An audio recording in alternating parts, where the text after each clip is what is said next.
Hello viewers, welcome to BRK news. నేను మీ ఫాతిమా. ఈరోజు మనతో పాటు అయితే స్టూడియోలో ఉన్నారు. స్టాక్ మార్కెట్కి సంబంధించి ఎలా ఉంది ఏంటి ఇదంతా వివరణ చెప్పడానికి మనతో పాటు ఉన్నారు డాక్టర్ అనిల్ కుమార్ బక్షు గారు. మనతో పాటు ఉన్నారు. సార్ని అడిగి మరిన్ని వివరాలు తెలుసుకుందాం. నమస్తే అండి. నమస్తే అండి.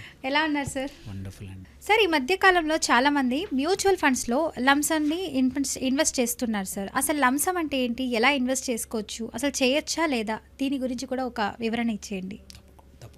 సో మ్యూచువల్ ఫండ్లు ఏంటంటే ప్యాసివ్ ఇన్వెస్ట్మెంట్ అనమాట. మనం ప్రతిరోజు స్టాక్ మార్కెట్లో ఏ స్టాక్స్ పెట్టాల్సిన అవసరం లేకుండా ఒక ఫండ్ మేనేజర్ మేనేజ్ చేయడాన్ని మ్యూచువల్ ఫండ్ అంటాము. సో మన బాధ్యత ఏంటంటే ఒక మంచి మ్యూచువల్ ఫండ్ స్కీమ్ ఏదైతే ఉందో మన రిస్క్ తగ్గట్టు ఉన్న స్కీమ్ని సెలెక్ట్ చేసుకుంటే ఆ ఫండ్ మేనేజర్ మనలాంటి అందరు ఇన్వెస్టర్స్ డబ్బుని ఆ ఫండ్ పేరుకు తగ్గట్టు, అది మిడ్ క్యాప్ అయితే మిడ్ క్యాప్, స్మాల్ క్యాప్ అయితే స్మాల్ క్యాప్, వాళ్ళు ఇన్వెస్ట్ చేసి ఆ స్టాక్స్లో ఇన్వెస్ట్ చేస్తారు. ఆ స్టాక్స్ పెరిగితే మన ఫండ్ పెరుగుతుంది. సో ఇందులో ఏంటంటే రెండు రకాలు ఉంటాయి మ్యూచువల్ ఫండ్ ఎంట్రీ అవ్వడానికి. ఒకటి లంసమ్ అంటే నథింగ్ బట్ ఒకేసారి గుత్తగా పెట్టడం అనమాట. ఒకేసారి పెట్టడం, కమిట్మెంట్ లేకుండా ప్రతి నెల కట్టాల్సిన. నా దగ్గర 50,000 ఉన్నాయి, ఒకేసారి పెట్టడానికి లంసమ్ అంటాం అనమాట. ప్రతి నెక్స్ట్ మంత్ కూడా ఇన్వెస్ట్ చేయాల్సిన అవసరం లేదు. There is no commitment. So జనరల్గా ఏంటంటే మ్యూచువల్ ఫండ్లో మినిమం అమౌంట్ ఉంది లంసమ్కి 5,000. నువ్వు 5,000 పైన ఎప్పుడైనా పెట్టొచ్చు, ఎన్నిసార్లు అయినా పెట్టొచ్చు. దాన్ని లంసమ్ అంట. సో 5,000 కన్నా తక్కువ చేయలేము. 5,000 అండ్ అబోవ్ 20 లక్షలు, 10 లక్షలు, 5 లక్షలు ఎంతైనా అమౌంట్ అవసరం. అంటే లంసమ్ అనేది ఎంత అమౌంట్ వరకు ఖచ్చితంగా అనేది పెట్టుకోవచ్చు సార్? ఎంత అమౌంట్ అని ఏం లేదు. మినిమం మాత్రం 5,000. అప్పర్ లిమిట్ మాత్రం ఎటువంటి లిమిట్ లేదు. ఇది మన దగ్గర ఉన్న డబ్బులను బట్టి మనం ఇన్వెస్ట్ చేయొచ్చు అనమాట. కాకపోతే ఏంటంటే కొన్ని ఫ్యాక్టర్స్ లంసమ్ ఇన్వెస్ట్ చేసేప్పుడు ఆలోచించాల్సింది ఏంటంటే, కొంచెం అమౌంట్ ఉందనుకోండి, 10,000, 20,000, 50,000 వరకు ఎప్పుడైనా పెట్టేసుకోవచ్చు, ఇన్వెస్ట్ చేసుకోవచ్చు. కాకపోతే ఏంటంటే మనం ఇన్వెస్ట్ చేస్తున్న మ్యూచువల్ ఫండ్ కరెక్ట్ లెవెల్లో ఉందా, మార్కెట్స్ కరెక్ట్ లెవెల్లో ఉందా, మనకి ఆ సూటబిలిటీ అవుతుందా లేదా చూడడం మోర్ ఇంపార్టెంట్ దాన్ అమౌంట్ కన్నా కూడా. ఆ స్కీమ్ నేను లాంగ్ టర్మ్ కోసం ఇన్వెస్ట్ చేస్తున్నానా, లేదు షార్ట్ టర్మ్ కోసమే చేస్తున్నాను, దాన్ని బట్టి. షార్ట్ టర్మ్ కోసం చేస్తే మనం ఒక డెట్ ఫండ్లో పెడతాము, ఒక లిక్విడ్ ఫండ్లో పెడతాము. లేదు కొంచెం మీడియం టర్మ్ ఒక 1 to 2 years, 3 years ఇన్వెస్ట్ చేద్దాం అనుకుంటున్నాం అనుకోండి, ఒక లార్జ్ క్యాప్లో పెడతాం.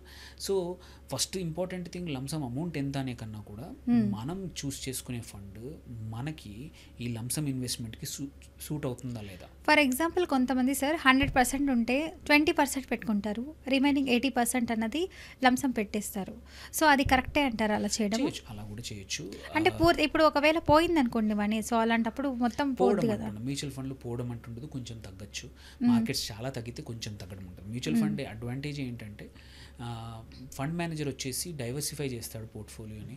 సో మనం ఇండివిజువల్గా కొన్నాం అనుకోండి, స్టాక్స్లో డైరెక్ట్ పెడితే మనం 1, 2, 3 స్టాక్స్లో పెడతాము. ఆ స్టాక్స్ పర్ఫామ్ చేయకపోతే మన డబ్బులు తగ్గిపోయే అవకాశం, జీరో అయితే అవకాశం ఉండదు, పోవడం అంటూ ఉండదు.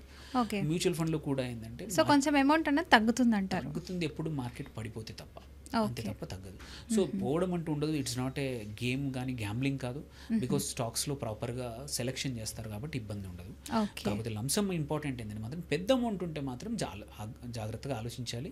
సపోజ్ ఒక 10 లక్షలు పెడుతున్నాము, మనది షార్ట్ టర్మ్ ఉందంటే కొంచెం జాగ్రత్తగా ఉండాలి. అదే లాంగ్ టర్మ్ పెడుతున్నామంటే ఎటువంటి మంచి ఫండ్ చూసుకొని డైరెక్ట్ ఇన్వెస్ట్ చేయొచ్చు లంసమ్. లేదు ఇంకా నాకు భయాలు ఉన్నాయి, నెక్స్ట్ 1 or 2 monthsలో మార్కెట్ పడిపోయినప్పుడు నేను పెట్టిన 10 లక్షలు 9 లక్షలు అవుతాయా, 9.5 అవుతాయా, అంటే 5% తగ్గుతుందా, 10% తగ్గుతుంటే నేను తట్టుకోలేననే వాళ్ళు ఉంటారు. నీకు డబ్బులు అవసరం లేదు, ఈ 10 లక్షలు 3 సంవత్సరాలు 4 సంవత్సరాలకు అవసరం లేదు. బట్ బికాజ్ మీకు వాల్యూ ప్రతిరోజు తెలుస్తుంది యాప్ ఓపెన్ చేస్తే. సో నువ్వు యాప్ ఓపెన్ చేసారే నేను 10 పెట్టాను, 3 నెలలు అయింది, 9.5 అయింది అని బాధపడుతుండే వాళ్ళు ఉంటారు. అలాంటి తట్టుకోలేరు కొద్దిమంది అనమాట. అలాంటి వాళ్ళకి ఏంటంటే ఇంకొక ఆప్షన్ ఉంటుంది, call systematic transfer plan, STP అంటాము.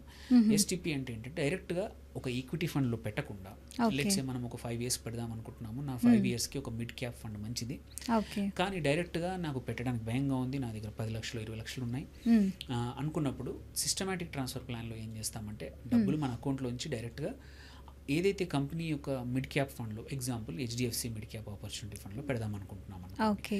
పెడితే HDFCకి సంబంధించిన లిక్విడ్ ఫండ్ అని ఉంటుంది, ఆర్ షార్ట్ డ్యూరేషన్ ఫండ్ అని ఉంటుంది. అందులో మనం 10 లక్షలు కానీ 20 లక్షలు మన అమౌంట్ మొత్తం లంసమ్ అక్కడ ట్రాన్స్ఫర్ చేస్తాం. చేశాక అక్కడి నుంచి మనం కావాలంటే ప్రతిరోజు కానీ ఆర్ ప్రతి వారం కానీ, సపోజ్ మన లాంగ్ టర్మ్ ఉంది, ఒక 5 years అనుకుంటున్నప్పుడు మన ఈ 20 లక్షలు ఉన్నాయనుకుందాం, 20 లక్షల్ని 20 వారాలు ప్రతి వారం లక్ష అంటే 20 వారాలు అంటే దగ్గర దగ్గర 4 నెలలు 5 నెలలు అనమాట. So 4.5 months average market up అయినా డౌన్ అయినా ప్రతి మనం సెలెక్ట్ చేసుకున్న రోజు లెట్స్ ఎవ్రీ వెనస్డే నాది ₹1,00,000 నా లిక్విడ్ ఫండ్ నుంచి ఈ మిడ్ క్యాప్ ఫండ్కి వెళ్ళాలి అని మనం ఒక ఆర్డర్ ఇచ్చేయచ్చు అనమాట. దాన్ని సిస్టమాటిక్ ట్రాన్స్ఫర్ ప్లాన్ అంటాం. సో ఆ ఎస్టీపీ ఆర్డర్ పెట్టుకోవచ్చు మ్యూచువల్ ఫండ్ కంపెనీస్తో యాప్ ద్వారా కానీ మీ ఫండ్ డిస్ట్రిబ్యూటర్ వల్ల కానీ అడ్వైజర్ ద్వారా మీరు డిటర్మైన్ చేయొచ్చు. వాళ్ళు ఒక ప్లాన్ క్రియేట్ చేస్తారు.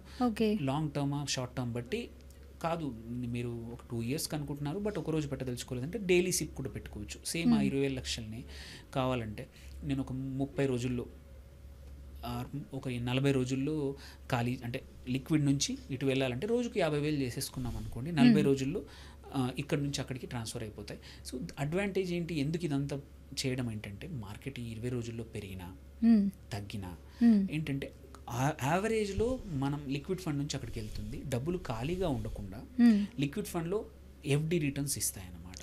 సో ఆ 20 రోజులు కానీ 3 నెలలు కానీ 4 నెలలు కానీ 5 నెలలు కానీ ఎన్ని రోజులు పెట్టిన లిక్విడ్ ఫండ్లో డబ్బులు ఖాళీ ఉండకుండా మీకు ఎఫ్డి 6 to 7% ఇస్తుందంటే ఇందులో కూడా ఆ అమౌంట్ పర్ డే అలాగే పెరుగుతుంది. సో అండ్ ఇంకొకటి మీ అకౌంట్ నుంచి ఆల్రెడీ ఇన్వెస్ట్ అయిపోయి ఉంటాయి. సో దీనికి ఒక చిన్న ప్లాన్ ఇస్తే సరిపోతుంది, ఒక చిన్న రిక్వెస్ట్ ఇస్తే మ్యూచువల్ ఫండ్ ఆటోమేటిక్గా ఎగ్జిక్యూట్ చేస్తుంది. So lump sum is good. So when you have అంటే డబ్బులు ఉన్నప్పుడు ఇట్స్ లైక్ ఏంటంటే బ్యాంక్లో మనం ఎఫ్డి ఎలా పెడతాము, సో మోరల్లెస్ అలాగే అనమాట ఇక్కడ. కాకపోతే ఏంటంటే మార్కెట్ లెవెల్స్ కూడా చూసుకోవాలి, అది ఎలా ఉంది ఏంటి మార్కెట్ లెవెల్. సో పెట్టడం మనకి యూజ్ ఉందా లేదా, లాంగ్ టర్మా షార్ట్ టర్మా, సో ఇది ఒకసారి బ్రీఫ్గా ఒకసారి చెక్ చేసుకొని అప్పుడు పెడితే బెటర్ అంటారా? అప్పుడే పెట్టాలి. మీకు నాలెడ్జ్ లేకపోతే మాత్రం ఒక అడ్వైజర్ని కానీ ఎవరైనా మొహమాట పడకుండా సెలెక్ట్ చేసుకొని వాళ్ళని అడిగితే వాళ్ళే చేస్తారు, డిస్ట్రిబ్యూటర్స్ కూడా చేస్తారు. సో మనకి ఎప్పుడైనా నాలెడ్జ్ లేని చోట ఎలా మనం నేర్చుకోవడానికి వెళ్తాము, సో సంబడి ఎల్స్ హెల్ప్ తీసుకుంటే తప్పేం లేదు. సో అలా చేసుకొని ఎస్టీపీ ద్వారా కూడా పెద్ద అమౌంట్ ఉంటే మాత్రం ఎస్టీపీ ద్వారా ఒక 2 months or 3 months యావరేజ్ తీసుకోవాలి. లేదు మార్కెట్ చాలా కరెక్షన్లో ఉన్నది, ఎగ్జాంపుల్ మనం మార్చ్లో ఉన్నప్పుడు ఎవరైతే అంటే 25,000 నుంచి 25,500 నుంచి 22,500 వరకు అంటే 10 to 12% 15% తగ్గింది. అలాంటి టైంలో ఒకేసారి పెట్టినా పర్లేదు అనమాట. నీకు తెలుసు ఈ లెవెల్స్ పర్మనెంట్గా ఉండవు.